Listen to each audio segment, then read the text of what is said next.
now releasing video of what they say is a night of assaults by correctional officers against female prison inmates.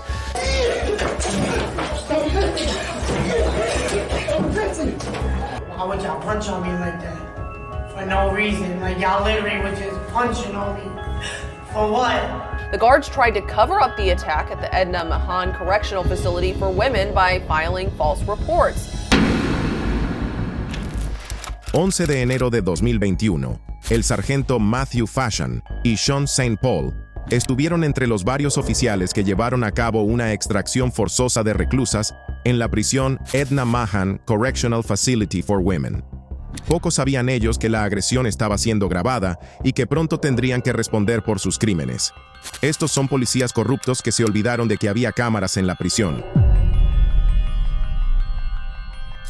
Footage captured by a prison officer's body camera shows his colleague kicking a prisoner in the head as he lay on the ground. 20 de mayo de 2017, dentro de los muros de la prisión de Oakland en Paremoremo, 3 oficiales penitenciarios, Desmond Faafoy, Wiremu Paikea y Biju Devasi, se vieron envueltos en un violento altercado con reclusos. No eran nuevos en el trabajo. Sin embargo, nada los había preparado para lo que sucedió esa tarde en el bloque Bravo. Desmond Faafoy, un ex soldado de 26 años y padre de un hijo, llevaba 2 años en el puesto. Wiremu Paikea, de 34, era un oficial experimentado con reputación de ser firme pero justo. Biju Devasi, de 31, había sobrevivido a una brutal agresión en 2016 y había regresado a sus funciones con cautela. Alrededor de las 2:30 p.m., 3 prisioneros, Samuel Hutchins, Trent Wellington y Mitai Angel, esperaban en el ala de recreación del bloque Bravo para regresar a sus celdas.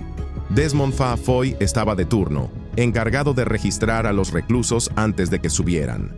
Cuando Wellington comenzó a subir las escaleras, de repente se dio vuelta y atacó a Faafoy con un arma casera, apuñalándolo en la cabeza. Los otros 2 reclusos se unieron al ataque.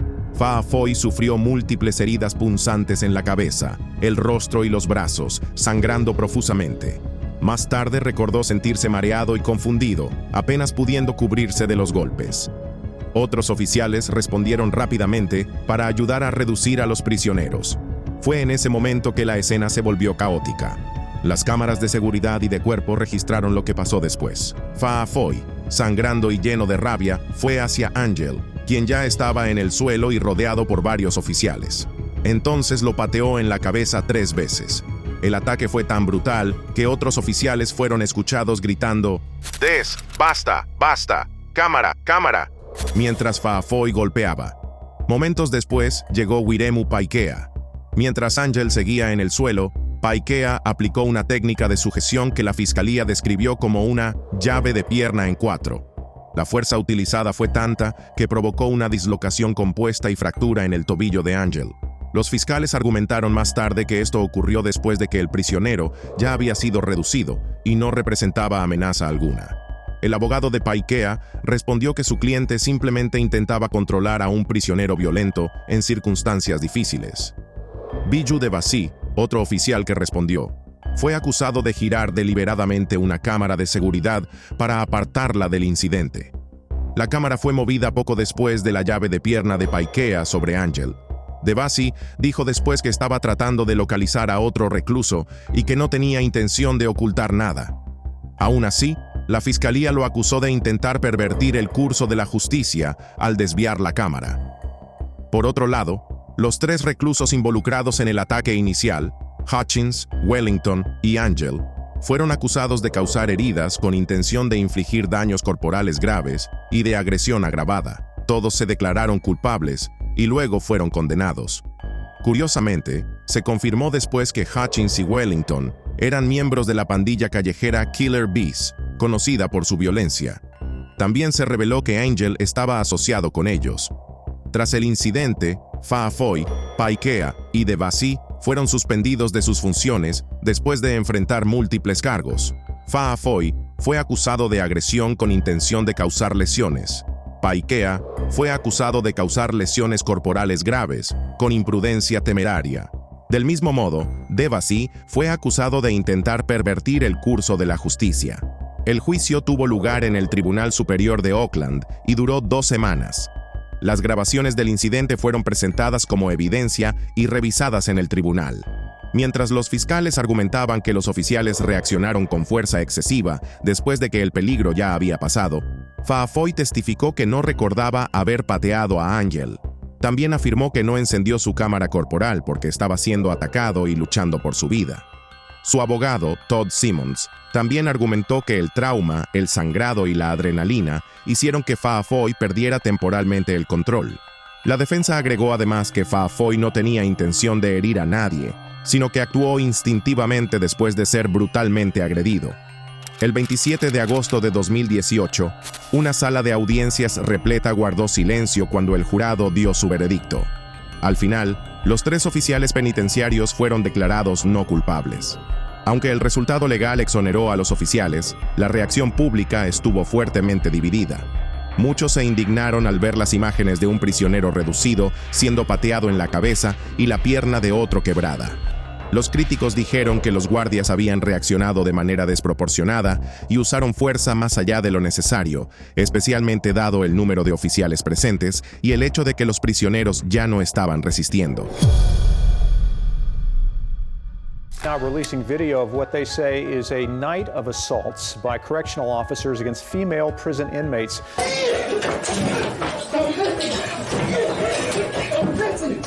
Why would y'all punch on me like that? For no reason. Like, y'all literally was just punching on me. For what? The guards tried to cover up the attack at the Edna Mahan Correctional Facility for women by filing false reports. Enero de 2021. Oficiales penitenciarios del Edna Mahan Correctional Facility for Women realizaron una extracción de celda después de que algunas reclusas fueran acusadas de arrojar un líquido desconocido por las puertas de sus celdas. Lo que parecía un procedimiento rutinario terminó convirtiéndose en un violento incidente que incluso llevó al cierre definitivo de la prisión. El sargento Matthew Fashion y Sean St. Paul eran oficiales de alto rango en la única prisión de mujeres de Nueva Jersey, el Edna Mahan Correctional Facility for Women. Sin embargo, a pesar de su experiencia, pronto se vieron involucrados en un perturbador caso de agresiones a reclusas que quedó registrado en video. Fashion, de 35 años, era oriundo de Hackettstown, Nueva Jersey. Esa noche tenía la tarea de registrar en video las extracciones forzadas de celdas. Sean St. Paul, de 56 años, proveniente de Newark, era el administrador interino y el oficial de mayor rango en la prisión durante los hechos. El 11 de enero de 2021, los oficiales de Edna Mahan sacaron por la fuerza al menos a 5 mujeres de sus celdas en plena noche. Alegaban que las internas habían arrojado líquidos desconocidos por las puertas. Según la normativa del Departamento de Correcciones, si una reclusa representa un peligro o se niega a salir de la celda, se puede realizar lo que se denomina una extracción de celda. Pero esas extracciones deben hacerse con cuidado. Primero se les debe ordenar ponerse las esposas y cumplir de manera voluntaria. Solo si se niegan, se permite el uso de la fuerza. Sin embargo, algunas de las mujeres sacadas ya estaban esposadas. Otras tampoco estaban resistiendo. Aún así, los oficiales irrumpieron con equipo antidisturbios, utilizando gas pimienta, escudos, puños y patadas. Aunque parte de la violencia fue registrada en video, otros fragmentos no lo fueron. El sargento Fashion, cuyo trabajo era grabar todo el procedimiento, presuntamente evitó captar ciertas partes deliberadamente. También se descubrió que los informes internos posteriores al incidente eran falsos o engañosos. Los oficiales alegaban que las lesiones habían sido autoinfligidas o justificadas. El informe de Fashion sobre las heridas de una de las mujeres fue descrito como un intento de engañar al departamento. Las grabaciones que luego se hicieron públicas mostraron el caos. En uno de los videos, una interna llora diciendo que no hizo nada. Se la ve sangrando en la cara, sentada con las manos esposadas detrás de la espalda. Pide un pañuelo, luego limpia la sangre en sus pantalones. Le dice a una enfermera que los oficiales la golpearon. Cuando les pregunta por qué la golpearon, nadie responde.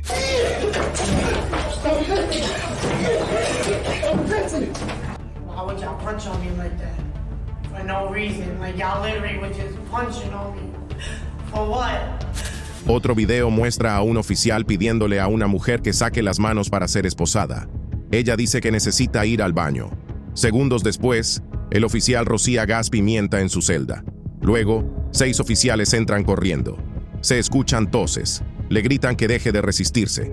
Uno de los oficiales la golpea casi 30 veces. Ella no se defiende. Después, la arrastran al pasillo, con la camisa abierta, rodeada de oficiales y presionada contra la pared. En voz baja dice: "No me estoy resistiendo". Las lesiones de esa noche fueron graves. Una mujer sufrió una fractura alrededor del ojo y tenía marcas de botas en el cuerpo. Otra sufrió una conmoción cerebral y moretones en la cara.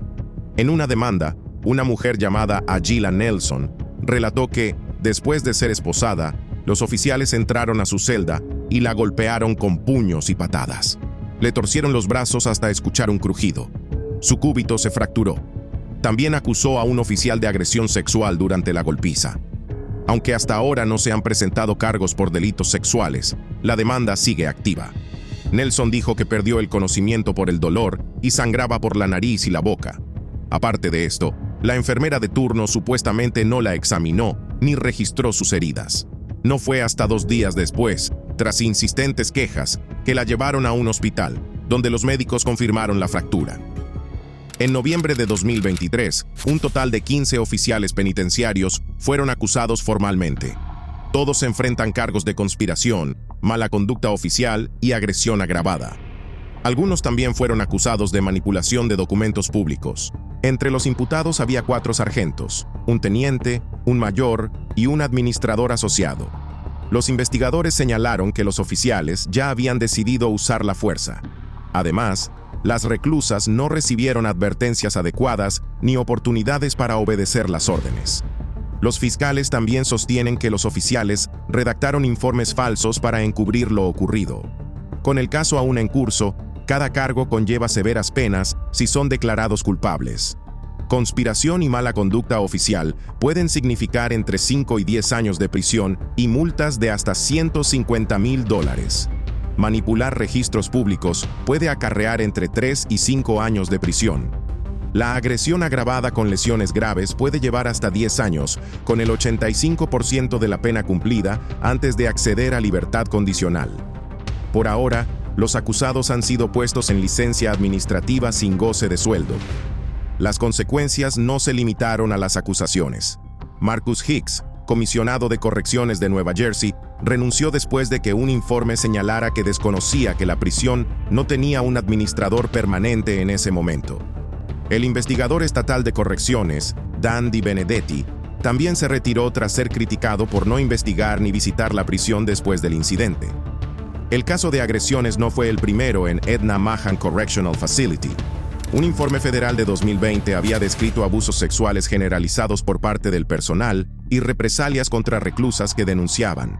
De hecho, a principios de 2021, el Estado acordó pagar $21 millones para resolver una demanda por esos abusos. Aún así, los problemas continuaron. Sin embargo, tras la violencia de enero de 2021, el Estado prometió cambios. El gobernador Phil Murphy anunció que la prisión sería cerrada.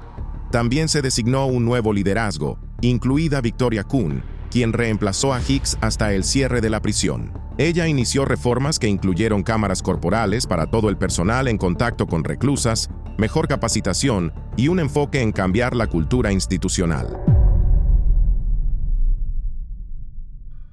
The surveillance footage shows a jail guard repeatedly punching an inmate inside the Joint Processing Center. 19 de enero de 2024. D'Alessandro Chávez Sandoval, un recluso de 21 años en el Harris County Joint Processing Center en Houston, fue brutalmente atacado por varios oficiales de detención. Uno de esos oficiales, cuyo nombre no ha sido revelado por la oficina del sheriff del condado de Harris, fue el primero en confrontar a D'Alessandro. Todo el incidente fue captado por las cámaras de vigilancia, lo que provocó indignación pública y pedidos de investigaciones federales y estatales. D'Alessandro había sido llevado a la instalación por una violación de libertad condicional vinculada a una condena por robo de su época juvenil. No enfrentaba ningún cargo penal nuevo en ese momento. Según su abogado, Randall Kalinen, D'Alessandro llamó la atención del oficial por reírse y hablar durante el pase de lista. El oficial entonces le ordenó apartarse en un breve intercambio. Cuando D'Alessandro preguntó por qué, el oficial lo agarró por la chaqueta y comenzó a golpearlo en la cara en cuestión de segundos. El video de vigilancia mostró al oficial golpeando a D'Alessandro al menos 6 veces antes de que el recluso respondiera defendiéndose. La situación luego se intensificó cuando más oficiales de detención corrieron y se unieron al ataque. 2 oficiales adicionales fueron vistos en el video golpeando a D'Alessandro. Un grupo de guardias se abalanzó sobre él y lo obligó al suelo. Aunque el procedimiento correcto era someter y esposar al recluso, los oficiales continuaron usando fuerza después de que D'Alessandro ya había sido inmovilizado. La golpiza dejó a D'Alessandro con varias lesiones. Los informes médicos mostraron que tenía hinchazón en el rostro y la nariz, sangrado por las fosas nasales y una lesión en la cabeza. Fue atendido por personal médico y luego colocado en una celda de retención. A pesar de la gravedad de sus heridas, ninguno de los oficiales involucrados requirió hospitalización. La oficina del sheriff confirmó que el guardia original que inició la confrontación seguía empleado y no reveló su nombre. Tras el incidente, a D'Alessandro se le imputó agresión contra un servidor público. Sin embargo, el 22 de enero de 2024, el cargo fue retirado por falta de pruebas suficientes de culpabilidad. La oficina del fiscal de distrito del condado de Harris citó la falta de evidencia para sostener la acusación en su contra. Mientras tanto, D'Alessandro permaneció bajo custodia por su violación de libertad condicional. El abogado Randall Callanan pidió a la División de Derechos Civiles de la Fiscalía de Distrito abrir una investigación. También solicitó a los Texas Rangers y al FBI revisar el caso como una posible violación de derechos civiles. Callanan señaló el video como prueba clara de que D'Alessandro no fue el agresor y que solo actuó en defensa propia. Recalcó que, bajo la ley, nadie está obligado a aceptar una golpiza sin defenderse. Familiares, incluida la madre de D'Alessandro, Angelina, también pidieron justicia. Ella describió las imágenes como desgarradoras y dijo que ningún padre debería ver a su hijo ser golpeado por personal de la cárcel. Rogó al sheriff que revisara personalmente el video y tomara las medidas correspondientes. Su hijo le contó directamente que había sido golpeado en la cara y que había sufrido hemorragias nasales como resultado. A pesar de los numerosos pedidos de investigación, la oficina del sheriff declaró que todos los incidentes de uso de la fuerza se revisan de manera interna. No se ha confirmado ninguna investigación externa tampoco. Además, no se han presentado cargos contra ninguno de los oficiales de detención involucrados en el incidente. La oficina del sheriff también mencionó que D'Alessandro no había presentado una queja formal. Luego agregó que se le brindó atención médica a D'Alessandro y que el oficial involucrado no había sido suspendido ni disciplinado en ese momento. La pelea ocurrió pocos días después de otra conferencia de prensa en la que familias de 27 detenidos que fueron golpeados o asesinados bajo custodia en la cárcel del condado de Harris se reunieron para exigir reformas. El abogado Callanan argumentó que la cárcel del condado de Harris tiene un historial conocido de conductas violentas por parte de los oficiales de detención. Afirmó que el caso de D'Alessandro no es aislado y refleja más problemas. Los eventos en torno a la golpiza de D'Alessandro han atraído atención local y nacional. La difusión del video mostró lo que muchos defensores de los derechos civiles consideran un claro abuso de autoridad dentro del sistema carcelario. Por ahora, D'Alessandro continúa detenido en la cárcel del condado de Harris. No se ha tomado ninguna medida contra los oficiales involucrados. La oficina del sheriff no ha respondido a solicitudes adicionales de comentarios. Mientras tanto, la presión sigue creciendo por parte de defensores legales, miembros de la comunidad y organizaciones nacionales que exigen transparencia y total rendición de cuentas en la forma en que el personal carcelario trata a los reclusos bajo custodia.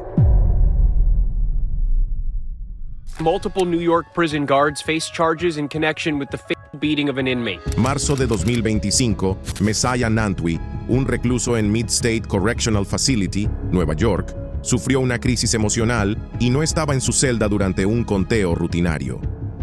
Mientras Jonah Levy y Caleb Blair lo esperaban a su regreso, nadie estaba preparado para los impactantes acontecimientos que sucedieron después. Jonah Levy y Caleb Blair eran oficiales correccionales veteranos en Mid-State Correctional Facility, una prisión estatal de Nueva York ubicada en el condado de Oneida. El 1 de marzo de 2025, formaban parte del equipo de respuesta de emergencia correccional, CERT, que respondió a un incidente que involucraba a un recluso de 22 años llamado Messiah Nantwi. Levy y Blair eran conocidos dentro de la instalación como ejecutores, a menudo convocados cuando las situaciones con los reclusos parecían escalar. Pero en este día en particular, sus acciones los llevarían a enfrentar graves cargos criminales, incluyendo asesinato en segundo grado y homicidio involuntario. Más tarde fueron identificados como participantes clave en un brutal ataque que dejó a un recluso muerto. El asalto fue tan violento que las imágenes se consideraron demasiado gráficas para ser difundidas. Messiah Nantwi, originario de Brooklyn, cumplía una condena de 5 años por posesión criminal de un arma en segundo grado, tras un tiroteo en 2021 con la policía en el Bronx, donde recibió 27 disparos. El incidente le dejó un grave trastorno de estrés postraumático, y su familia señaló que se volvió paranoico y tuvo problemas de salud mental. Para abril de 2023, Nantwi enfrentaba cargos adicionales por supuestamente disparar y matar a 2 personas en Harlem, casos que aún estaban pendientes al momento de su muerte. El 1 de marzo de 2025, Nantwi estaba alojado en Mid-State Correctional Facility, una prisión sumida en el caos durante una huelga salvaje de 3 semanas, por parte de los guardias que protestaban por las malas condiciones laborales. La huelga obligó a la gobernadora Kathy Hochul a desplegar tropas de la Guardia Nacional para mantener las operaciones, creando un entorno de altas tensiones y con entrenamiento mínimo. Alrededor de las 10:58 a.m. de ese mismo día, un miembro de la Guardia Nacional pidió asistencia después de que Nantwi se negara a regresar a su celda durante un conteo rutinario. Según su compañero de celda, esa mañana Nantwi estaba emocional, llorando y sin su medicación psiquiátrica. Testigos dijeron que discutió con un guardia en el área de duchas, sin saber que era hora del conteo. Sin embargo, su compañero de celda lo convenció de regresar a la habitación, desactivando la antes de que llegara el equipo CERT. 2 minutos después, a las 11:00 a.m., Levy, Blair y otros miembros del CERT entraron en la celda de Nantwi sin evaluar la situación ni confirmar la necesidad de refuerzos. Según la acusación del gran jurado, no se observaron armas ni conducta agresiva, pero los oficiales comenzaron a golpear a Nantwi en contra de los protocolos del Departamento de Correcciones y Supervisión Comunitaria, DOCCS. El ataque comenzó en la celda de Nantwi, donde él tenía las manos levantadas, pero se opuso a ser esposado sin motivo y agarró el chaleco de un guardia. La acusación indica que varios oficiales, incluyendo a Levy y Blair, inmediatamente golpearon la cabeza y el cuerpo de Nantwi con puños, bastones y botas. Testigos, incluido el compañero de celda de Nantwi, describieron una escena brutal. Los oficiales empujaron a Nantwi sobre su cama, lo golpearon con puños y patadas en la cabeza y el cuerpo, y lo atacaron con bastones. Algunos le pisotearon la espalda y las piernas, y un oficial supuestamente le dio una patada en la cara. La golpiza continuó incluso después de que Nantwi quedara inconsciente, con los oficiales dejándolo sin sentido 2 veces y reanimándolo con más golpes. Nantwi suplicaba diciendo: «No hice nada. Paren, me están lastimando de verdad». Pero los oficiales afirmaban que él estaba resistiéndose, a pesar de que testigos aseguraron que no se defendía. Después de la agresión inicial, los oficiales esposaron a Nantwi, ya inconsciente, y lo arrastraron hacia la enfermería bajando 3 pisos por las escaleras. La acusación sostiene que volvió a ser golpeado en la escalera. Al llegar a la enfermería, lo colocaron en una celda de retención, donde Blair supuestamente lo agredió nuevamente, a pesar de que Nantwi tenía las manos esposadas a la espalda. Ningún oficial lo revisó, y fue dejado sin atención. A las 11:36 a.m. se pidió una ambulancia y a las 11:47 a.m. Nantwi fue declarado muerto. El médico forense del condado de Onondaga determinó que su causa de muerte fueron lesiones cerebrales traumáticas producto de violentos golpes en la cabeza, junto con otras 69 lesiones graves en su cuerpo. Ningún oficial requirió atención médica, lo que demostró lo unilateral del ataque. Tras el ataque, comenzó un encubrimiento. A la mañana siguiente, varios oficiales se reunieron en un restaurante local llamado Raspberries para planear su versión de los hechos. Acordaron reportar que sus acciones estaban justificadas y presentar una narrativa falsa. Parte de este esfuerzo incluyó plantar un arma improvisada en la celda de Nantwi, un arma tomada de un caso no relacionado. El sargento Francis Chandler preguntó en voz alta quién se haría cargo de afirmar que había encontrado el arma. El oficial Thomas Eck se ofreció voluntario y luego presentó un informe falso diciendo que la había descubierto durante el altercado. Además de plantar pruebas, varios oficiales limpiaron la sangre en la enfermería y presentaron informes falsos. El sargento David Ferrone fue grabado por una cámara corporal que había quedado encendida en el baño de la enfermería, discutiendo sobre el arma plantada. Cuando se dio cuenta de que la cámara estaba grabando, supuestamente maldijo e intentó detener la grabación. Ninguno de los oficiales del CERT llevaba cámaras corporales, a pesar de que las políticas lo exigían. Otros oficiales apagaron sus cámaras o no intervinieron. Los oficiales implicados enfrentaron graves cargos, ya que el gran jurado calificó el ataque como una indiferencia depravada hacia la vida. En total, 10 oficiales correccionales fueron acusados. Levy y Blair enfrentan los cargos más graves, incluyendo asesinato en segundo grado, homicidio involuntario y agresión en pandilla. Thomas Eck, Craig Klemick y Daniel Burger también fueron acusados de homicidio involuntario y agresión, entre otros delitos. Los sargentos Chandler y Ferrone fueron acusados de homicidio involuntario y conspiración, mientras que los oficiales Nicholas Vitale, Michael Eifert y Donald Slauson enfrentan varios cargos de conspiración y manipulación de pruebas.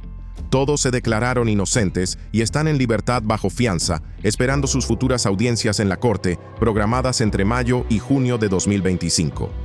Otros 6 oficiales adicionales acordaron cooperar con la investigación.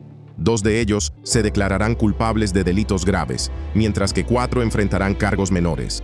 Los 10 acusados principales han sido suspendidos sin sueldo o han renunciado. La gobernadora Kathy Hochul ordenó al Departamento de Correcciones y Supervisión Comunitaria iniciar procedimientos de despido para los implicados. El compañero de celda de Nantwi, único testigo en la habitación, también brindó un relato perturbador. Describió que él mismo fue golpeado durante la paliza y obligado a presenciar cómo atacaban a Nantwi. Además, relató que fue inmovilizado contra la pared por un oficial y que escuchó un ruido húmedo cuando Nantwi fue azotado contra el suelo. Luego se le ordenó limpiar la sangre de la celda. Debido a la gravedad del caso, las autoridades lo trasladaron a otra instalación por su seguridad y también le cortaron la comunicación temporalmente. Expresó miedo a represalias, pero declaró: "Estoy haciendo esto por mi amigo". Otros reclusos, como Jordan McLean, confirmaron la brutalidad, enfatizando la falta de amenaza de parte de Nantwi. La ausencia de cámaras corporales en los miembros del CERT, a pesar de la ley del DOX, también hizo que el incidente pareciera aún más sospechoso, ya que se observó que algunos oficiales apagaron sus cámaras o apartaron la mirada.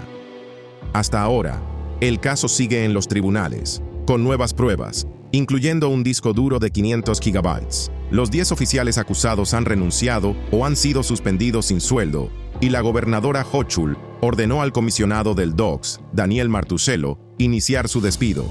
Martuscello condenó la violencia y prometió reformar la cultura del sistema penitenciario. Por otro lado, el fiscal especial William Fitzpatrick calificó el intento de encubrimiento por parte de los oficiales como aficionado e ineficaz, señalando que fragmentos de las cámaras corporales y los testimonios de los testigos revelaron la verdad. Los fiscales también ofrecieron acuerdos de culpabilidad, pero hasta ahora ninguno de los 10 oficiales los ha aceptado públicamente.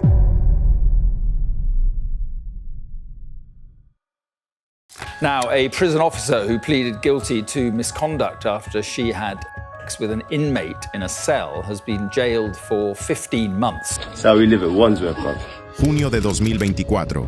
Un video filmado dentro de la prisión HMP Wandsworth, en el suroeste de Londres, salió a la luz mostrando a una oficial penitenciaria teniendo relaciones sexuales con un recluso dentro de su celda.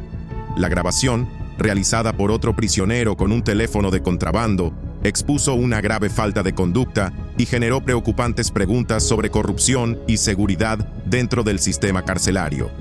La oficial en el video fue identificada posteriormente como Linda de Sousa Abreu, de 30 años. Antes de trabajar en el servicio penitenciario, Linda de Sousa Abreu ya había llevado una vida provocadora y pública. Originaria de Brasil, estaba casada y tenía un hijo.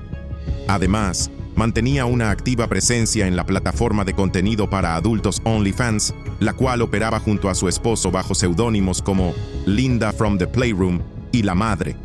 Abreu incluso había aparecido en la serie de telerrealidad de Channel 4, Open House, The Great Sex Experiment, un programa con temática swinger que seguía a parejas explorando relaciones abiertas. Allí fue filmada participando en sexo grupal junto a su esposo y otros invitados.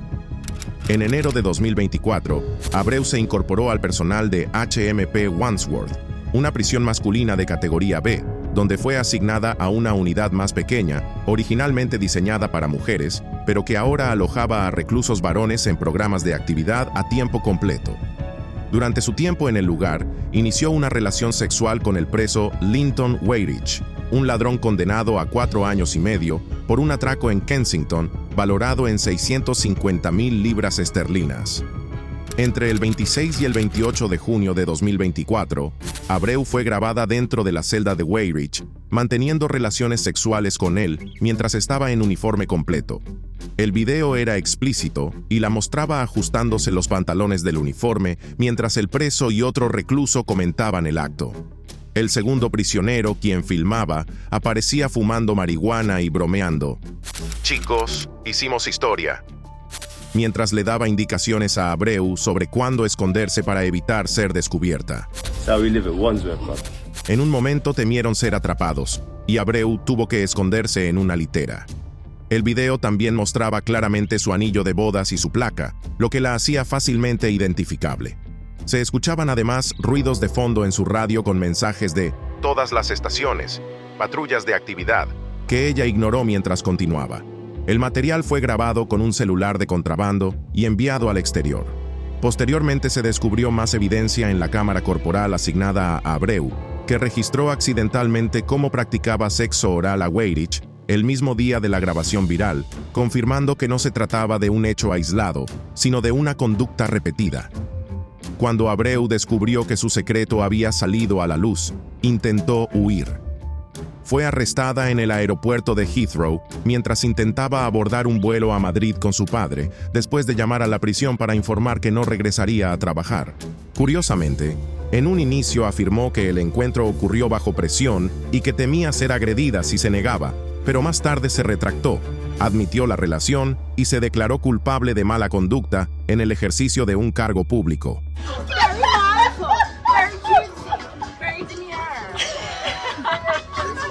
En julio de 2024, Abreu recibió libertad condicional bajo fianza y fue suspendida de su puesto como oficial correccional. Sin embargo, 2 meses después, volvió a ser criticada cuando otro video suyo circuló en Internet. Esta vez, se la veía de fiesta en el club Neverland London en Fulham, levantándose el vestido y jugando con su tobillera electrónica, imitando una frase viral de TikTok. En entrevistas, expresó arrepentimiento por sus decisiones, pero confesó que su tiempo trabajando en la prisión le dio una sensación de poder y que durante su relación con Wainwright se había sentido como una gángster. A pesar de estar casada, afirmaba estar enamorada del recluso en ese momento. In June 2024, you were a prison officer at His Majesty's Prison, Wandsworth. And I have to sentence you for the offence of misconduct in that public office. El 6 de enero de 2025, Abreu compareció en el Tribunal de la Corona de Isleworth, donde fue condenada a 15 meses de prisión. Cumplirá la mitad de la condena bajo custodia y el resto bajo libertad condicional. Su coacusado, aunque no formalmente imputado, sigue bajo investigación policial. El juez Martin Edmunds KC la describió como una participante entusiasta que deliberada y repetidamente rompió las reglas. Señaló que sus acciones socavaron la disciplina en la prisión y pusieron en riesgo a otros oficiales. También enfatizó el grave daño causado a la credibilidad de las oficiales penitenciarias en instalaciones masculinas, subrayando que el video probablemente seguirá circulando en Internet indefinidamente. En su defensa, su abogado Rajiv Menon KC la describió como impulsiva e inestable emocionalmente, mencionando diagnósticos de trastorno límite de la personalidad y TDAH. Explicó que Abreu usaba el sexo para generar sentimientos de autoestima y que su conducta estaba impulsada por la búsqueda de riesgo más que por un pensamiento racional. Por su parte, las consecuencias para Wainwright fueron igualmente graves.